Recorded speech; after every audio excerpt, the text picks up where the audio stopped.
मैं आज के मौजूदा विधायक अताउर रहमान जी को वो हमेशा मंजूर साहब का कातिल कहते आए हैं। हर चुनाव उन्होंने यही कह के लड़ा है कि ये मेरे बाप का कातिल है। कभी भी अताउर रहमान उनका नाम नहीं लिया, हमेशा उन्होंने चाहे वो कोई भी हो, वकील साहब से लेके, कातिब साहब से लेके, सलीम साहब से लेके, या जितने भी कैंडिडेट हैं, चाहे शाकिर अंसारी साहब हों, सारे लोगों ने आपको चुनाव लड़ाया। आखिर कौन सी ऐसी ज़रूरत, कौन सी ऐसी मजबूरी थी कि आपने सबको दरकिनार करके एक शख्स को चुन लिया? और यही चीज़ रिछा में देखने को मिली थी। तो आप क्या फैसला रिछा में भी लेंगे, वहाँ भी किसी का समर्थन करेंगे? ऐसा दोहरा व्यवहार बहेड़ी के साथ कीजिए। पूरा 1.5 साल हो गया माननीय विधायक जी को, तकरीबन 1.5 साल से वोट लेकर के चले गए हैं। और रात भी लोग मुझसे कह रहे थे 1.5 साल में किसी मोहल्ले में 1.5 बार भी नहीं आए।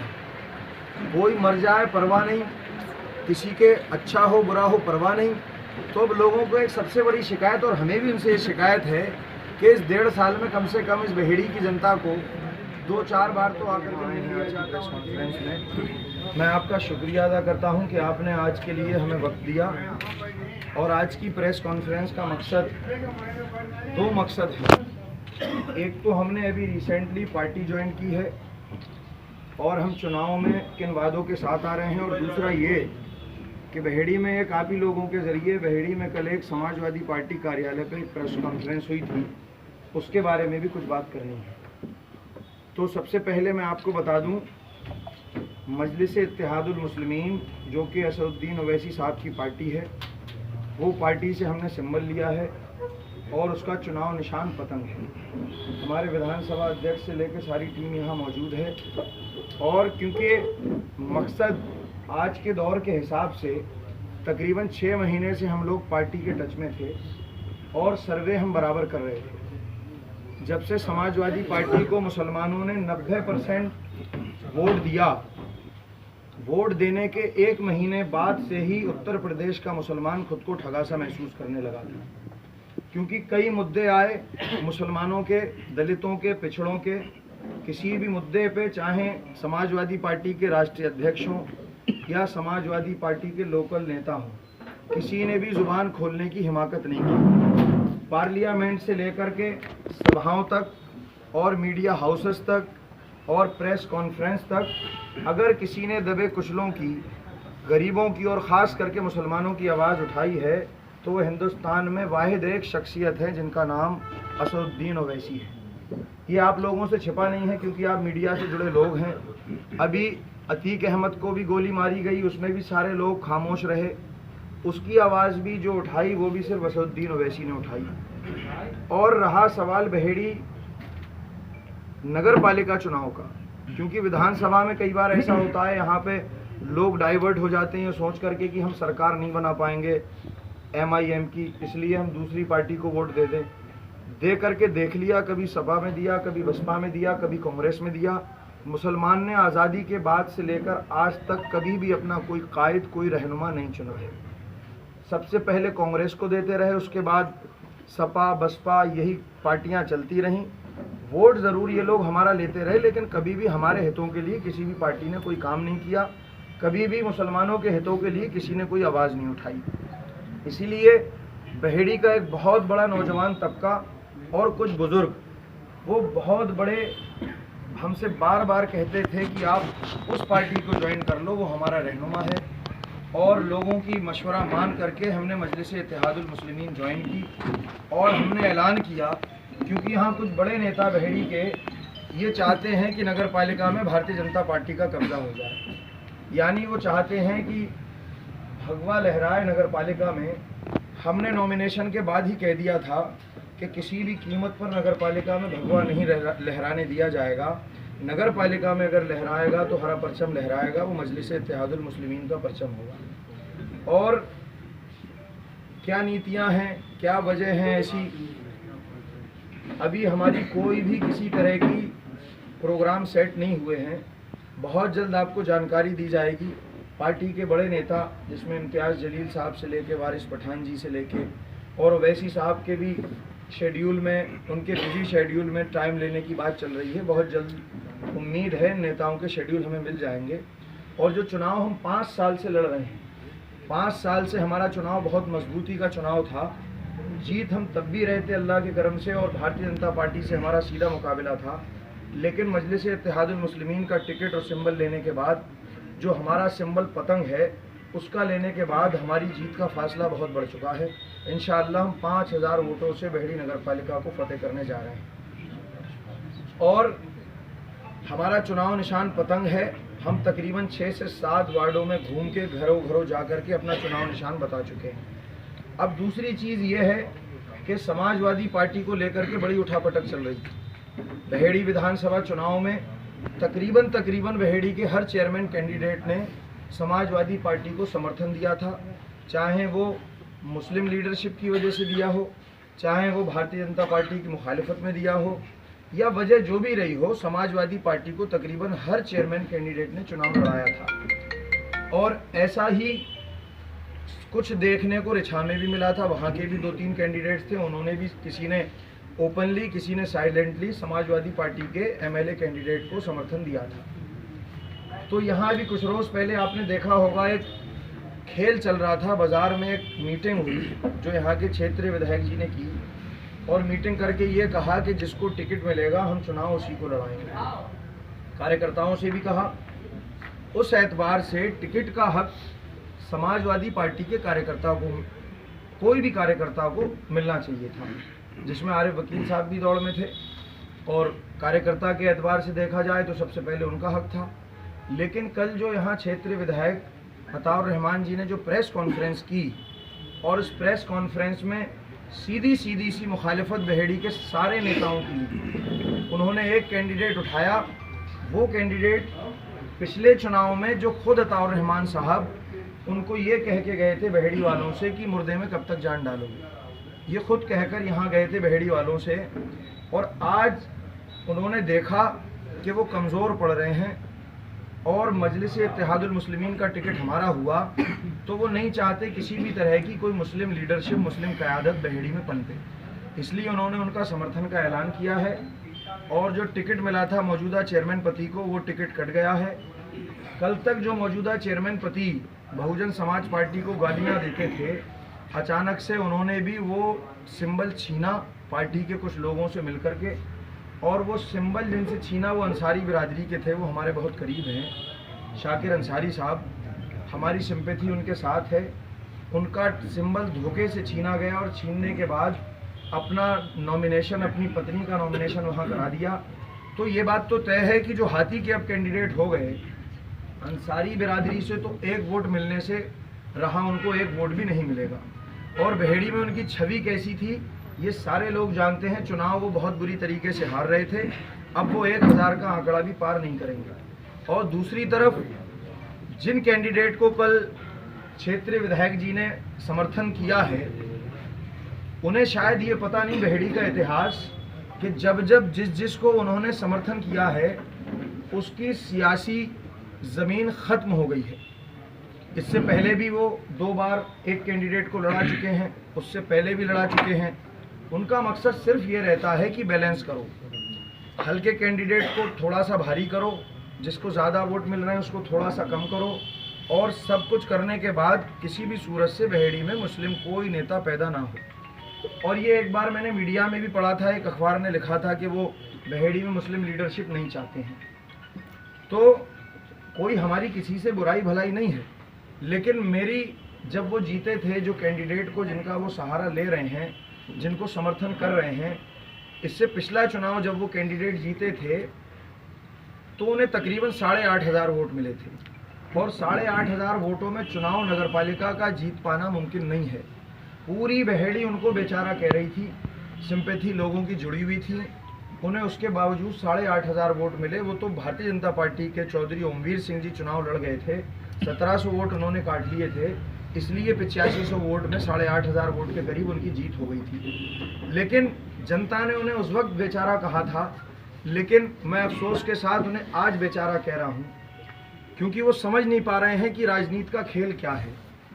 उन्होंने समर्थन लेने से पहले ये नहीं सोचा कि अब से 2 साल पहले तक, सन 2002 से लेकर सन 2020 तक, यानी 18 साल तक मैं आज के मौजूदा विधायक अताउर रहमान जी को वो हमेशा मंजूर साहब का कातिल कहते आए हैं। हर चुनाव उन्होंने यही कह के लड़ा है कि ये मेरे बाप का कातिल है। कभी भी अताउर रहमान उनका नाम नहीं लिया, हमेशा उन्होंने अतरुआ कह के बात की, बदजुबानी से बात की। मैं सबसे छोटा हूँ, मैं किसी से बदजुबानी से बात नहीं करता। कल उन्होंने समर्थन लिया और कल से तकरीबन मेरे पास 50 कॉलें उन लोगों की आ गई हैं जो असल में मंजूरवादी थे, जो खुद को मंजूरवादी कहते थे, जो ये मानते थे। भले ही हम नहीं मानते कि उन्होंने उनके मर्डर में शामिल थे या नहीं थे, हम इस चीज़ को बिल्कुल नहीं कह सकते, लेकिन खुद जो कैंडिडेट हैं, जो अब सपा समर्थित कैंडिडेट हैं, वो 18 साल तक लोगों से चीख चीख कर कहते रहे कि यही मेरे बाप का कातिल है, यही मेरे बाप का कातिल है। आखिर कौन सी ऐसी मजबूरी बन गई कि आप बहेड़ी के सियासी घराने से ताल्लुक़ रखते थे और आप एक नेता के कार्यकर्ता बन गए जाकर के? तो लीडरशिप तो उनकी कल प्रेस कॉन्फ्रेंस के साथ ख़त्म हो गई। 80% या 70% मंजूरवादी लोग जो मंजूर साहब से मोहब्बत करते थे, वो सारे लोग हमारे कांटेक्ट में हैं और बहुत जल्द आप ही के ज़रिए बहेड़ी को बताया जाएगा कि कौन कौन अब हमारे साथ जुड़ने के लिए तैयार है। इसीलिए मैं आप लोगों के माध्यम से बहेड़ी की आवाम से कह रहा हूँ कि आप इस सियासी चाल को समझें। आज हमारी पार्टी जिसका परचम हरा है, जो कि मजलिसे इत्तेहादुल मुस्लिमीन है, असदुद्दीन ओवैसी साहब की पार्टी है, जिसका चुनाव निशान पतंग है, आने वाली 11 तारीख को आप सारे लोग एक होकर के बहेड़ी नगर पालिका को भगवा से बचा करके बहेड़ी नगर पालिका में हरा परचम लहराने में हमारा साथ दें। और मैं फिर बहेड़ी के लोगों से एक दरख्वास्त और करूँगा कि जो फैसला कल समाजवादी पार्टी कार्यालय बहेड़ी में हुआ, यही ठीक सीन रिछा में भी चुनाव में हुआ था। वहाँ के कैंडिडेट्स ने भी, चेयरमैनी जो कैंडिडेट हैं नगर पालिका के, वहाँ क्षेत्रीय विधायक जी को उन लोगों ने समर्थन दिया था। तो क्या आपने तो ये चुन लिया कि यहाँ बहेड़ी के सारे कैंडिडेट्स, तो क्या रिछा के लोग आपके भाई हैं, बहेड़ी के लोग आपके गैर हैं? विधानसभा चुनाव में ये पूरी विधानसभा बहेड़ी एक परिवार है, लेकिन जब नगरपालिका के चुनाव आते हैं तो ये बहेड़ी अलग परिवार है, रिछा अलग परिवार है। लेकिन आपने जो दोहरा व्यवहार किया है, ये चुनाव आपने सपा वर्सेस MIM नहीं किया, बल्कि चुनाव आपने रिछा वर्सेस बहेड़ी किया है। और आप कितनी भी कोशिश कर लें कि बहेड़ी में लीडरशिप ना पनपे, इंशाअल्लाह हम ऐलान कर रहे हैं, बहेड़ी में बहुत जल्द बहेड़ी का सियासी वकार बहेड़ी में वापस आने वाला है। आपने इससे पिछले चुनाव में कोशिश की, एक मुस्लिम कैंडिडेट को हराने की बड़ी कोशिश की, लेकिन आप नहीं हरा सके, वो जीत गए। उससे पिछले चुनाव में इन्हीं मौजूदा अंजुम रशीद साहब को आपने हराने की लाख कोशिश की, आप उनको नहीं हरा सके। उससे पहले चुनाव में आप जमील साहब, मरहूम जमील साहब को आपने लाख हराने की कोशिश की, आप उनको नहीं हरा सके। अब किसको हराना चाहते हैं आप? ये जो बहेड़ी में 20,000 या 22,000 वोट के सपने हैं, ये आपके सपने नहीं थे, ये बहेड़ी के तमाम आवाम के साथ साथ बहेड़ी के तमाम छोटे बड़े नेताओं की मेहनतें थीं जो आपको इतना वोट मिला। अब अगली बार देखेंगे कौन आपके साथ है, कौन आपके खिलाफ है, कितना वोट आपको मिलेगा, ये सब वक्त बताएगा। लेकिन बहरहाल जो भी हुआ, ये बहेड़ी के हक के लिए आपने नहीं किया, और अगर आपने बहेड़ी में किया है तो आपको रिछा में भी ये ज़रूर करना चाहिए। अगर आप नहीं करते हैं तो साफ जाहिर है कि आप बहेड़ी में किसी भी मुस्लिम सियासी लीडर को उभरने देना नहीं चाहते। और मैं आपसे कह दूं कि जो मौजूदा चेयरमैन हैं, चेयरमैन पति रहे हैं, बसपा से चुनाव लड़ रहे हैं, इनकी हालत इतनी ख़राब हो चुकी है कि एक धोखे फंदे के साथ इन्होंने शाकिर अंसारी साहब का सिंबल छीना और पार्टी के कुछ लोगों से मिलकर के अपनी पत्नी का नॉमिनेशन करा दिया। कुछ वोट इन्हें 200-400 वोट अंसारी बिरादरी के मिलने की उम्मीद थी, 2-4 वोट नहीं मिलेंगे। और समाजवादी की तारीफ कर करके जो वोट चाह रहे थे, अब बहुजन समाज पार्टी का इन 15 दिन के अंदर सिंबल कहाँ ले जाएंगे, किस किस को बताएंगे। तो इसलिए कन्फ्यूज़न बहुत हो गई। लोग जाकर के, जो आपके लोग हैं, वो ढूंढेंगे समाजवादी पार्टी का सिंबल, और जब वहाँ सिंबल नहीं मिलेगा तो हाथी को तो आप जानते हैं कोई पसंद करता नहीं बहेड़ी में, अच्छी तरह से सारे लोग जानते हैं। तो वो लोग भी जो हमारे नहीं हैं, वो लोग भी वहाँ पर पतंग का सिंबल देखेंगे और पतंग पर ही अपनी मोहर लगाएंगे। मैं आप तमाम लोगों का फिर से शुक्रिया अदा करता हूं। और मैंने जो कुछ वादे किए हैं, एक वादा उसमें जो समाजवादी पार्टी के समर्थित कैंडिडेट हैं वो बार बार कह देते हैं कि स्टेडियम कहाँ से बनवा देगा, स्टेडियम कहाँ से बनवा देगा। तो मैं उनकी कन्फ्यूज़न दूर कर दूं, मैं कोई इंटरनेशनल स्टेडियम नहीं बनवाने जा रहा हूं। मैं जीतने के बाद एक मिनी स्टेडियम बनवाऊंगा जिसमें एक इंडोर स्टेडियम भी होगा, जिसमें बास्केटबॉल से लेके वॉलीबॉल और बैडमिंटन के लिए अच्छे इंतज़ाम होंगे, और एक फील्ड होगी सिंपल सी जहां 2-4 रूम बने होंगे, और वहां पर क्रिकेटर्स के लिए या जो भी प्लेयर्स हैं उनके लिए किट्स रखी होंगी, और वहां पर वो जाकर के खेल सकेंगे। ये कोई ऐसी या बहुत बड़ा 100-200 करोड़ का स्टेडियम नहीं होगा।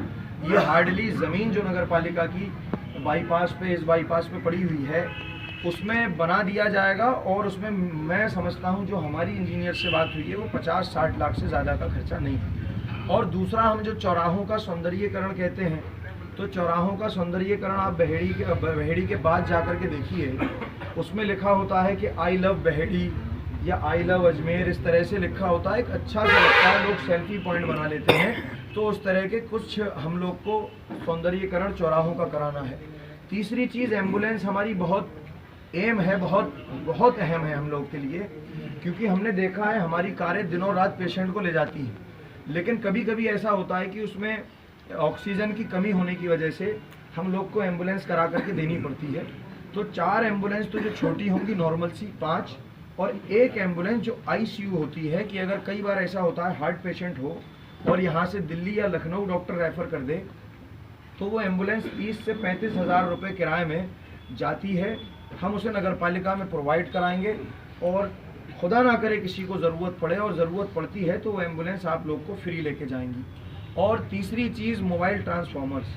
आप देखिए कितनी नगर पालिकाओं में मोबाइल ट्रांसफार्मर है। हम लोग रात रात भर जूझते हैं, रात रात भर लोगों को परेशानी का सामना करना पड़ता है। कभी बरेली से ट्रांसफार्मर आते हैं, कभी कहीं से ट्रांसफार्मर आते हैं। तकरीबन आधा दर्जन ट्रांसफार्मर नगर पालिका अपने बनाएगी जो मोबाइल ट्रांसफार्मर होंगे। ट्रांसफार्मर फूकने के आधे घंटे के अंदर नगर पालिका के ज़रिए वो प्रोवाइड करा दिया जाएगा। और आप देखिए, ई रिक्शा की सबसे बड़ी समस्या ये है कि जाम बहुत बड़ी समस्या है, लेकिन हम ये नहीं चाहते जाम के साथ ई रिक्शा चालकों की रोजी रोटी ख़राब हो। इसके लिए एक सिस्टम बनाया है हमने, एक ब्लूप्रिंट बनाया है कि जो बाहर गांव से आने वाले लोग हैं, अगर शेरगढ़ शाही साइड से जो लोग आते हैं वो शेरगढ़ चौराहे तक ही सीमित रहेंगे, वो अपनी सवारी वहाँ छोड़ेंगे। नारायण नगला गुरसौली की तरफ से आने वाले मोहम्मदपुर चौराहे तक ही अपनी सवारी लाएंगे, और यहाँ नदेली, राई नवादा, सकरस वाली साइड से यहाँ तक ही लाएंगे जो रेलवे क्रॉसिंग है फैक्ट्री वाली, और यहाँ से किच्छा वाले साइड वाले शाहगढ़ के पास, और इन जगहों पर, और गिरधरपुर और जोखनपुर वाले यहाँ तक लाएंगे जो डिग्री कॉलेज के पास तिराया है, बाईपास है। और इन जगहों पर शेड बना करके मोबाइल इनके चार्जर भी लगा दिए जाएंगे, ताकि जितनी देर वो वहाँ खड़े हों अपना बहुत आसानी के साथ टुक टुक को चार्ज कर लें। इससे क्या होगा, बहेड़ी कस्बे के जो टुक टुक वाले रहने वाले हैं उनके आधार कार्ड लेकर के हम उनको नंबर अलॉट कर देंगे। वो बहेड़ी से बाहर नहीं जा सकेंगे, इंस्टेंट तक रहेंगे, और जो बाहर विधानसभा से आने वाले लोग हैं वो यहाँ तक रहेंगे। ये हमारा ब्लूप्रिंट है, और हमने इसके लिए टुक टुक वालों से मशवरे किए हैं, जो लोग इससे बहुत खुश हैं। और ये भी बहुत बड़ा खर्चा नहीं है, मुश्किल से 20-30 लाख रुपए से ज़्यादा का खर्चा नहीं है। और ऐसे ही हमने CCTV के लिए इसलिए कहा है कि आए दिन आप देखो चोरियां हो जाती हैं, दंगे फसाद हो जाते हैं, कभी होली पे विवाद हो जाते हैं, ऐसे कुछ लोग हैं नाम किसी और का आता है। तो बहेड़ी के हर धार्मिक स्थल पे और बहेड़ी के हर चौराहे पे, हम हर गली हर दरवाजे की बात नहीं कर रहे हैं, हर धार्मिक स्थल पे, हर चौराहे पे हम CCTV कैमरे लगवाएंगे। और ये भी मेरे हिसाब से बहुत बड़ा प्रोजेक्ट नहीं है, 50 लाख के अंदर ये सारा काम हो जाएगा। और इसके बाद हमने गेट, जो एक ज़माने से सुनते आए हैं कि गेट बनेंगे गेट बनेंगे, तो मैं ऐलान कर रहा हूँ बहेड़ी के चारों कोने पे एंट्रेंस और एग्जिट द्वार बनेंगे। और मैं नाम भी क्लियर कर दूँ, एक गेट जिसका नाम मदार गेट होगा, दूसरा गेट जिसका गेट आला हजरत गेट होगा, तीसरा गेट जिसका गेट शाहजी गेट होगा, और एक गेट जो सकलैनी गेट होगा, और एक जो शाहगढ़ के एंट्रेंस पे बनेगा वो अली शाह मियां गेट के नाम से जाना जाएगा। और एक महादेवपुरम की साइड में वहाँ गेट बनेगा। हम अपने वहाँ के हिंदू भाइयों से मशवरा करके उनके किसी बुजुर्ग, उनके किसी देवी देवता के नाम पे जिसको वो सहमति देंगे उनके नाम से उस गेट को बना दिया जाएगा। और सबसे अहम चीज़ कि हमेशा पार्क को लेकर के बड़े विवाद होते हैं कि पार्क बनेगा बच्चों के लिए। हम इसी धोबी तालाब पे इसी की परमिशन ले करके यहीं पर एक बहुत बड़ा पार्क बनाएंगे, जिससे बहेड़ी के लोग शाम को यहाँ पे घूमने फिरने आ सकते हैं और दिन में बच्चे यहाँ झूला झूल सकते हैं। तो ये हमारे कुछ वादे हैं, और वादे भी जो हैं उसको बाद में विस्तार से समझा दिया जाएगा। और एक चीज़ मैं आपको बताता चलूँ, एक नेताजी ने इस पूरे चुनाव के लिए एक कॉमेडी दे दी है। वो कॉमेडी बड़ी अच्छी है, एक चुटकुला है। उन्होंने कहा है कि 300 यूनिट बिजली हम हर घर को देंगे, दुकानों को नहीं देंगे। तो मैं सिर्फ एक सवाल आप लोगों के जरिए बहेड़ी की जनता से पूछना चाहता हूँ कि 300 यूनिट बिजली फ्री देना तो नगर पालिका के किसी भी कानून में नहीं आता। आप 300 छोड़िए, आप 3 यूनिट बिजली नहीं दे सकते, क्योंकि बिजली विभाग आपके पास है ही नहीं, आपके अधीन नहीं आता। वो उत्तर प्रदेश सरकार या बिजली विभाग मंत्रालय का ही काम है। और एक बात और मैं ये कहना चाहता हूँ, ये 300 यूनिट बिजली बात की बात है। सिर्फ ये बता दो आप पिछले 5 सालों में किसी एक बहेड़ी के किसी भी एक इंसान का आपने 100 रुपये या 200 रुपये, कभी कभी बिल ज़्यादा आ जाते हैं, किसी एक का भी आपने बिल कम कराया हो तो आप हमें बता दो। अक्सर गलियों के फेस उड़ जाते हैं, टूट जाते हैं। ट्रांसफार्मर तो बड़ी चीज़ है, आप तो घर से नहीं निकलते अपने हुजरों से, आप क्या करेंगे? तो आप मुझे ये बता दो, किसी एक गली का एक फेस भी आपने जुड़वाया हो तो एक फ़ोटो दिखा दो, या कोई ऐसा शख्स ले आओ जो कह दे कि हमारी गली का फेस जुड़वाया हो। ट्रांसफार्मर आए दिन फूकते हैं हम लोग, और कई सभासद कैंडिडेट हैं वो बदलवाते रहते हैं। आप बता दो बहेड़ी में क्या कभी आपने एक ट्रांसफार्मर भी बदलवाया हो? ये सारी चीज़ें हैं। ये नेता जो 5 सालों से घर में थे, ये अब 2 महीने या 15 दिन में आकर के बहेड़ी की नगर पालिका चाहते हैं। लेकिन बहेड़ी की जनता बहुत समझदार है। वो सारे लोग जानते हैं कि पिछले 5 साल मैं हमेशा गरीबों, अमीरों, छोटे बड़े हर किसी के साथ कांधे से कांधा मिलाकर चला हूँ। चाहे दीन का काम हो, चाहे कौम का काम हो, चाहे किसी भी मज़हब के लोगों का काम हो। अगर रात के 3 बजे मुझे किसी ने बुलाया है या दिन में मुझे किसी ने बुलाया है, मैं हर वक्त जनता के साथ रहा हूँ।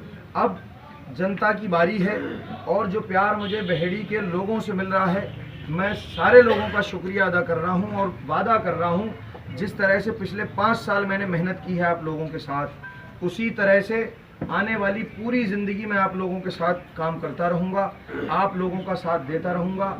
आप तमाम लोगों का और बहेड़ी की आवाम का बहुत बहुत शुक्रिया। आखिर बार मैं ये गुजारिश करता हूँ कि मेरी पत्नी रज़िया भी, जिनका चुनाव निशान पतंग है, और मजलिस इत्तेहादुल मुस्लिमीन की वो पार्टी की कैंडिडेट हैं जो कि असदुद्दीन ओवैसी साहब की पार्टी है। आप सारे लोगों से गुजारिश है कि आने वाली 11 तारीख को पतंग के सामने मोहर लगाकर हमें विजयी बनाएं। इंशाअल्लाह मैं वादा करता हूं, जो वादे हमने किए हैं, जिस तरह से मैंने काम किया है, उसी तरह से मैं आप लोगों के बीच में सारी उम्र रहूँगा। बहुत बहुत शुक्रिया।